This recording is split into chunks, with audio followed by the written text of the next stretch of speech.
In today's society, it is becoming more and more acceptable to transition to another gender, but there are still many psychological effects to it. In the United States alone, 77% of LGBTQ teenagers reported feeling down or depressed. About 150,000 people live in the city of Seosan in South Korea, which is about the same amount of youth from ages 13 to 17 that identify themselves as transgender in the United States.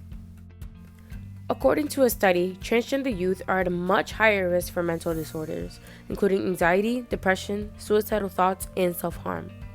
Suicide in transgenders is at a rising scale, with 76.7% of suicide attempts occurring before the age of 21.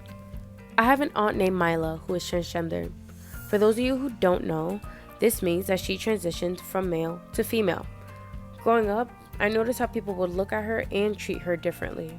Something told me from a young age that the way that they did so wasn't right. Yet, growing up, I still treated her just like anybody else. On Trans Day of Remembrance, we recognize the deaths of trans people who were murdered due to violence. That we are aware of, about 369 trans people were killed in 2018 alone.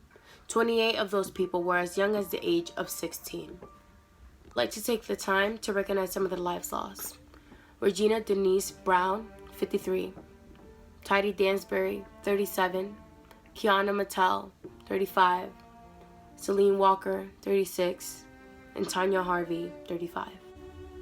As I'm sure you can tell, the names that I mentioned were all females, and the reason why is because trans females are the main target for anyone who's trying to cause violence or any kind of harm towards the trans community.